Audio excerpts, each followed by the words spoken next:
Hi good morning जी। Gate 2024 BT Excel दोनों exam हमारे हो चुके हैं। चलिए हम सॉल्यूशंस की बात कर रहे हैं। ये पार्ट 2 है और यहाँ हम बीटी और एक्सेल दोनों ही क्वेश्चंस को डिस्कस करेंगे। डेट है 10 फरवरी 2024 और क्वेश्चन है most abundant class of immunoglobulin in serum IgA GDM। आप जानते हैं 5 क्लासेस एंटीबॉडी की जो हमारे ब्लड में पाई जाती हैं, हालांकि उनके सब टाइप भी होते हैं। जब भी हम कभी ये टेबल पढ़ते हैं तो यहाँ हम लोग डिफरेंट फीचर्स के साथ में percentage of total IG in the serum या फिर क्वांटिटी भी हम लोग देखते हैं। तो देखिए IgG है जो सबसे बड़ी मात्रा में सीरम में पाया जाता है। इंडीड इसे हम लोग एंटीबॉडी ऑफ एक्शन भी कह सकते हैं।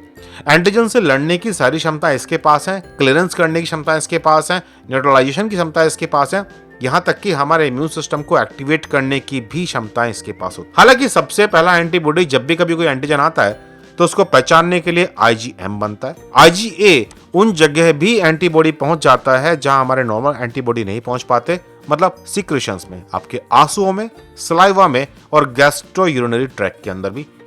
IgD और IgE भी अपनी अपनी खास प्रॉपर्टी लिए हुए हैं। तो जब हम इन एंटीबॉडीज की बात करते हैं तो अबंडेंस, स्ट्रक्चर और उनकी स्पेशल प्रॉपर्टीज हमें ये पता होनी चाहिए। जब भी कभी क्वेश्चन आता है एंटीबॉडीज में से तो ये टेबल पहला टारगेट है जहां से एग्जामिनर क्वेश्चन पिक करना चाहेगा। तो क्वेश्चन का आंसर आपको मिल चुका है। मोस्ट अबंडेंट एंटीबॉडी है IgG जिसके अंदर गामा टाइप की हेवी चेन पाई जाती है। अब क्वेश्चन है हेमेटोपोइटिक स्टेम सेल कौन सी जिनसे तमाम तरह की ब्लड सेल बनती हो। देखिए जब हम लोग डिफरेंशिएशन वाले डायग्राम्स को चेक करते हैं तो हम पाते हैं कि मल्टीपोटेंशियली हेमेटोपोइटिक स्टेम सेल जिसे हीमोसाइटोब्लास्ट भी कहा जाता है, ये डिवाइड होकर के दो टाइप की सेल बन सकती है, जिनमें से एक का नाम है कॉमन माइलोइड प्रोजेनिटर और दूसरा है कॉमन लिम्फोइड प्रोजेनिटर। जहां कॉमन माइलोइड प्रोजेनिटर से वो सारी सेल बन जाती हैं जो ब्लड के अंदर पाई जाती हैं, तो लिम्फोइड प्रोजेनिटर से वो सेल बनती हैं जो लिम्फेटिक सिस्टम में पाई जाती हैं। अब आपको ये भी याद है ना कि हमारी बॉडी में दो तरह का सिस्टम है जो फ्लो कर रहा है। एक ब्लड जिससे हम लोग RBC वाले जो लाल खून जो होता है, और इसके अलावा एक ट्रांसपेरेंट कलर का लिक्विड भी हमारी बॉडी के अंदर घूम रहा है साथ साथ, जहाँ लिम्फेटिक सिस्टम अवेलेबल है। ये लिम्फेटिक सिस्टम के थ्रू घूम रहा होता है, लिम्फ नोड के थ्रू जाता हुआ। यहीं पर T cell, B cells, natural killer cell पाई जाती है। हालांकि हमने ये भी देखा है कि कई बार ये T सेल्स, B सेल्स वहां से माइग्रेट करके ब्लड के अंदर भी आ सकती हैं, लेकिन फिर भी उन्हें हम कहेंगे लिम्फोइड सेल। तो जो कॉमन ब्लड सेल बनाने वाली कहानी आएगी तो इसके अंदर erythrocyte, mast cell, basophil, neutrophils, eosinophils, monocyte, macrophage, हम इन सब को कंसीडर करते हैं और इनका बनाने वाला कॉमन प्रोजेनिटर है माइलोइड प्रोजेनिटर। तो क्वेश्चन में पहले ही जगह पर ये ऑप्शन रखा हुआ है आपका जो करेक्ट आंसर है। लिम्फोइड प्रोजेनिटर से आपकी लिम्फेटिक सेल्स बनने वाली हैं, T सेल, B सेल और नेचुरल किलर। टोटिपोटेंट सेल हम उस किसी ऐसी सेल को बोलते हैं जिससे कंप्लीट ऑर्गेनिज्म जनरेट हो सकता हो, जबकि प्लूरिपोटेंट स्टेम सेल उसे बोलते हैं हम लोग जो 3 जर्म लाइन लेयर होती हैं उनमें से कुछ क्रिएट कर सके, लेकिन इसके पास एबिलिटी नहीं है कि ये पूरा ऑर्गेनिज्म को बना दे। क्वेश्चनों को सॉल्व करते हुए हमेशा ये भी याद रखो कि सही आंसर क्या था, क्यों था और बाकी ऑप्शंस क्या दिए गए हैं उस क्वेश्चन के अंदर। अभी नेक्स्ट क्वेश्चन है which organ transplant in unrated person generally do not cause graft rejection.